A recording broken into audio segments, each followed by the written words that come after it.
महाराष्ट्रातील सर्वात उंच बाप्पा नागपुरात विराजमान झालाय। दाभा परिसरातील गणेश मंडळात 51 फूट उंच बाप्पा मातीपासून बनवलेली ही मूर्ती त्याच ठिकाणी आता विसर्जित होणार आहे। त्यासाठी मूर्तीच्या आतमध्ये बसवण्यात आलेल्या स्प्रिंकलरद्वारे पाण्याच्या फवाऱ्याने मूर्ती विसर्जित केली जाणार आहे। भंडारा जिल्ह्यातून आणलेल्या मातीपासून ही पर्यावरणपूरक मूर्ती तयार करण्यात आलेली आहे। तर याचाच आढावा घेतलाय आमचे प्रतिनिधी ज्ञानेश्वर पवार यांनी। पाहूया।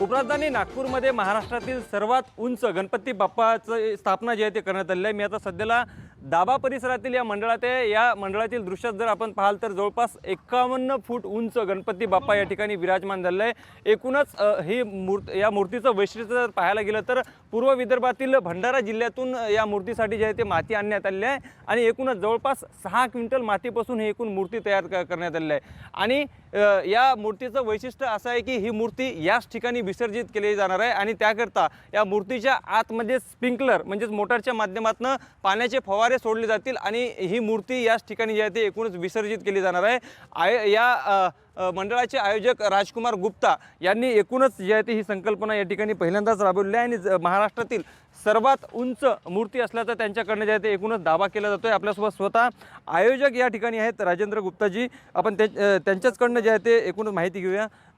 राजकुमारजी, काय सांगाल, एकूणच महाराष्ट्रातील सर्वात उंच मूर्ती असल्याचा दावा तुम्ही करताय, किती कालावधी एकूणच ही मूर्ती तयार करण्यासाठी तुम्हाला या ठिकाणी लागलेला आहे? नमस्कार, जय गणेश।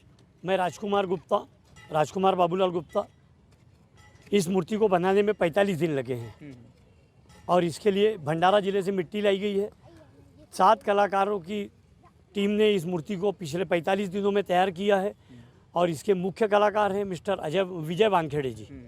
बहुत ही भगवान की कृपा है जो यहाँ हमको 51 फुट की मूर्ति की पूजा करने का अवसर मिला है, क्योंकि अभी तक हमने बहुत सी यज्ञ अनुष्ठान करवाया, बचपन बाल्यकाल से भी इसी फील्ड में है, इसी कार्य क्षेत्र में है, लेकिन यह जीवन का पहला अनुभव है और पहली बार यह शुभ अवसर गणेश जी के 51 फीट के गणेश जी के मूर्ति का पूजन करने का अवसर प्राप्त हुआ। आणि ही मूर्ती लवकर विसर्जित व्हावी त्याकरता अगदी पातळ लेयर जे आहे ते या मूर्तीवर चढवण्यात आल्याचं जे आहे ते आयोजकाकडनं जे आहे ते सांगण्यात आलेलं आहे। जवळपास 45 दिवसाच्या मेहनतीनंतर जे आहे ते मूर्तिकारांनी ही मूर्ती एकूणच या ठिकाणी याच ठिकाणी जे आहे ते तयार केलेली आहे।